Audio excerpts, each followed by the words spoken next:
अस्सलामुअलैकुम, मैं हूं डॉक्टर दानियाल और आप देख रहे हैं मेरा फेसबुक और यूट्यूब चैनल। अगर आप इस चैनल पर नए हैं तो इसे सब्सक्राइब कर लें और नीचे दिए गए बेल के निशान को दबा लें ताकि मेरी हर नई आने वाली वीडियो की खबर आप तक पहुंचती रहे।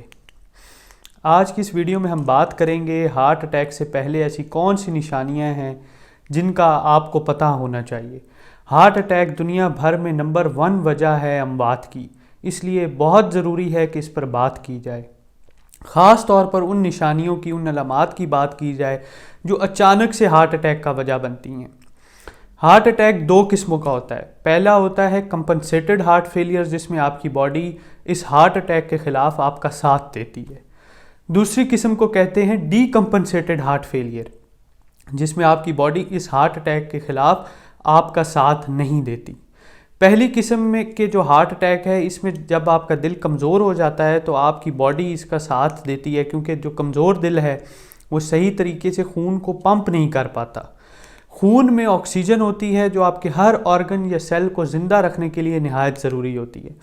तो जब ये ऑक्सीजन कम पहुंचती है दिल के कमज़ोर होने की वजह से, तो आपकी बॉडी इस ऑक्सीजन या खून की सप्लाई को बेहतर करने के लिए खून के बहाव को बढ़ा देती है ताकि इसे कंपनसेट कर सके। बॉडी जिस्म में पानी और सोडियम इकट्ठा करने लगती है और इसे बॉडी से बाहर नहीं जाने देती ताकि खून के प्रेशर को बढ़ाया जा सके और सप्लाई पूरी की जा सके। इस तरह के हार्ट फेलियर में कोई अलामात ज़ाहिर नहीं होती। ये हार्ट फेलियर खामोशी से होता है और अचानक मौत का सबब बनता है।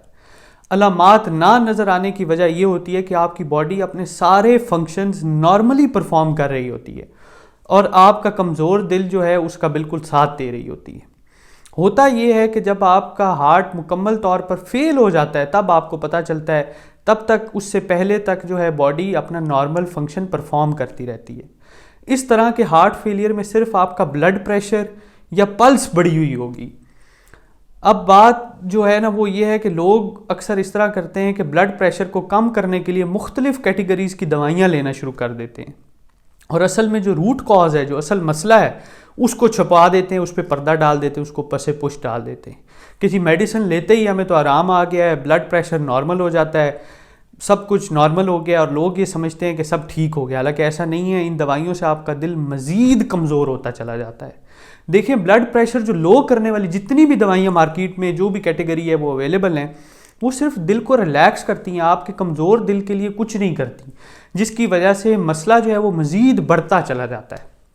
अब अगर बात करें डीकम्पनसेटेड हार्ट फेलियर की, तो इस केस में जो बढ़ा हुआ ब्लड प्रेशर है उसके साथ साथ पाँव और टांगों में सोजिश आ जाती है, सर भारी होने लगता है, हर वक्त थकावट रहती है, सांस लेने में मुश्किल या दुश्वारी होती है, सीने में दर्द रहने लगता है।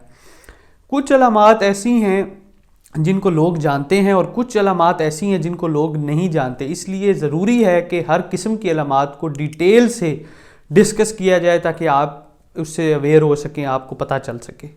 सबसे पहले आता है पिटिंग एडीमा, जिसमें पाँव में सोजिश आ जाती है और उंगली के दबाने से वहाँ गढ़ा बन जाता है। इस सोजिश में जो मेन वजह है वो ये है कि दिल का कमज़ोर होना। मज़ीद वजूहात में अगर आप देखें इस पिटिंग एडीमा की, तो जिगर का ख़राब हो जाना, किडनीज़ या गुर्दों का ख़राब हो जाना, ये भी इसकी वजह बन सकती हैं। आगे चलें तो सांस का फूल जाना एक्सरसाइज या सीढ़ियाँ चढ़ने के बाद भी हार्ट अटैक या हार्ट फेलियर की अलामात में आता है। बाएं बाजू में और कंधे में दर्द जो है वो भी इसकी अलामात में आता है। ये सब अलामात ऐसी हैं जिनका ज़्यादातर लोग जानते हैं, जिन्हें समझते हैं। अब बात करते हैं उन अलामात की जो लोग ज़्यादातर नहीं जानते और उन पर फोकस नहीं करते। बार बार लंबे अरसे तक खांसी का होना वजह हो सकती है कंजस्टिव हार्ट फेलियर की, जिसमें खून जो है वो दिल से गुजरे बगैर बॉडी में वापस जा रहा होता है। आगे अगर बढ़ें तो याददाश्त का कम हो जाना, जिसे आम ज़बान में आप कहते हैं कि जी भूलने लग गए हम चीज़ें, इसको मेडिकल टर्म में डिमेंशिया कहते हैं। चीज़ों को भूलने लगेंगे आप, क्योंकि आपके दिमाग को जो ऑक्सीजन की सप्लाई है वो बेसिकली कम मिल रही होती है, क्योंकि आपका दिल कमज़ोर है, वो सही तरीके से खून पहुंचा नहीं रहा, सही तरीके से पंप नहीं कर रहा। तीसरे नंबर पर आती है लो यूरिन आउटपुट, जिसमें आपका जो छोटा पेशाब है उसकी क्वांटिटी कम होने लग जाती है। आपकी बॉडी जो है खून की सप्लाई को बेहतर करने के लिए पानी और सोडियम को रिटेन करने लग जाती है, बॉडी से बाहर नहीं जाने देती, जैसे मैंने आपको पहले बताया।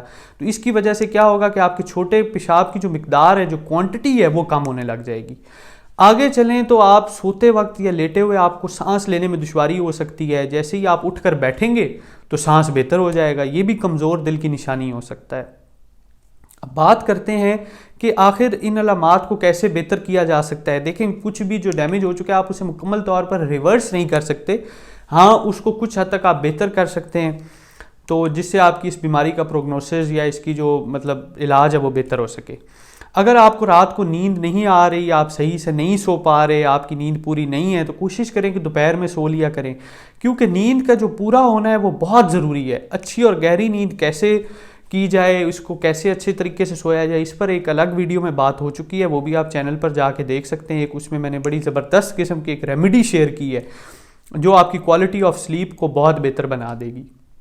क्वालिटी ऑफ स्लीप ना सिर्फ आपके दिल को सेहतमंद रखने के लिए ज़रूरी है, बल्कि आपकी ओवरऑल जो ज़िंदगी है उसके लिए बहुत ज़रूरी है, आपकी ओवरऑल वेलबींग के लिए बहुत ज़रूरी है। अगर आपकी नींद पूरी है तो इससे ना सिर्फ आप अच्छी ज़िंदगी गुजार पाएंगे बल्कि इंशाल्लाह लंबी ज़िंदगी भी गुजार पाएंगे।